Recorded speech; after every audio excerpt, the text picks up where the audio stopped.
কেমন আছেন? আশা করি ভালো আছেন। আমিও ভালো আছি। আমি মরিয়ম বলি। তো দেখেন, আজকে আমি চলে আসলাম। অনেকদিন ধরে আমি কোনো ব্লগে আসি না, কিন্তু আজকে আমি শাড়ি বিক্রি করার জন্য চলে আসছি।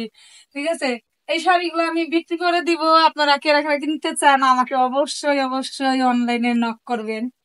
আমি এই শাড়িগুলো সব বিক্রি করে দিব, একটাও রাখবো না, সব বিক্রি করে দিব। ঠিক আছে, এগুলো সব বিক্রি করে দিব। এই দেখেন, এই শাড়ির বর্ডার গুলো কিন্তু অনেক সুন্দর লাগে। এইদিকে আমি নিয়ে এসে দেখাইতেছি আপনাদেরকে। দেখেন, এই দিক দিয়ে আমি মানে 2-3টা রশি লাইনে দিছি, অনেক সুন্দর লাগতেছে।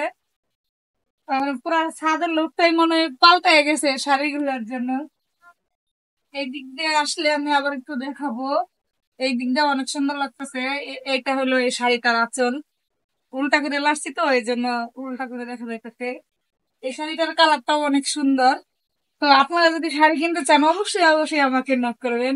আমি এখন শাড়ি বিক্রি করবো অনলাইনে। তো আসলে কিন্তু আপনারা সত্যি ভাবতেছেন বিক্রি করে দিব, কিন্তু এইগুলো আমি বিক্রি করবো না। এমনি ফানি ভিডিও করলাম, একটু বললাম।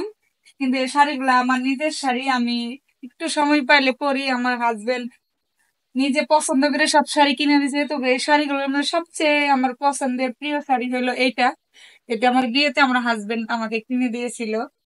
তো এই শাড়িটা আমার খুবই পছন্দের। আচ্ছা, সবসময়। তোমাকে এই যে লাল শাড়িটা কে দিছিল জানি? কোনটা এটা?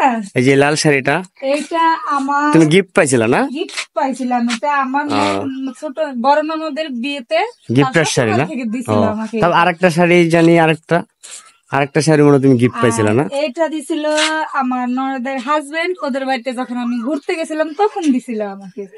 আচ্ছা আর গাইস, এটা আসলে তুমি আজকে মেরাজ লোগা, কিনে দিয়েছিল।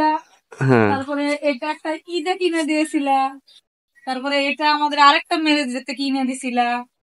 এটা তো বিয়ের সময় দিছিল, এটা তো তুমি জানোই। আচ্ছা গাইস, আসলে আজকে শুক্রবার এতগুলো শাড়ি আমি ধুইতে পারি নাই। আমরা দুইজনে তো মিলে আমাদের এই আরো শাড়ি শাড়িগুলো ধুইছি। আছে, ওগুলো বের তো করা হয়নি, আজকে লোগা ওগুলো ধুয়ে দিলাম। এই শাড়িগুলো শ্যাম্পু দিয়ে ধুইছি। আসলে দেওয়ার পরে জুস একটা কালার আসছে আজকে। আর অনেকদিন শাড়িগুলো ছিল ওয়ারড্রোবে, তো আসলে এভাবে বের করা হয় নাই, আরো শাড়ি আছে। তো আপাতত আমরা এই কটা শাড়ি ধুয়ে দিচ্ছি, বাদ বাকি শাড়িগুলো অন্যদিন ধুয়ে দিব। আবার একদিন ছুটির তো দিনে আবার কয়েকটা ছুটির বের দিন করবো। আসলে ও একটা ছোটখাটো জব সেগুলো করে, আপনাদের দেখাবো, এই এই জন্য শাড়িগুলো বের ও করা হবে। আসলে এভাবে ব্লকে আসতে পারে না। আর দ্বিতীয় কথা হলো, এই শাড়িগুলো আমি শ্যাম্পু দিয়ে ধুইছি। ফ্লেভারটা এত সুন্দর লাগতেছে, খুব সুন্দর একটা সুন্দর ফ্লেভার। ফ্লেভার না, এমনিতেই আর সুন্দর। হলো শাড়িগুলো আসলে কেমন হচ্ছে আমার কিনতে, আপনারা অবশ্যই কমেন্ট করে জানাবেন। আর অন্য একটা ভিডিওতে বলবো আমি এই শাড়িগুলো আসলে কোন শাড়িটার কত টাকা দামি কিনা হয়েছে, এই মূল্যগুলি বলবো।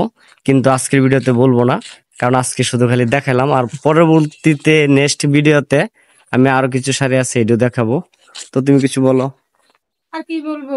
তো গাইজ, সবাই ভালো থাকেন, সুস্থ থাকেন। আসসালামু আলাইকুম রহমতুল্লাহ।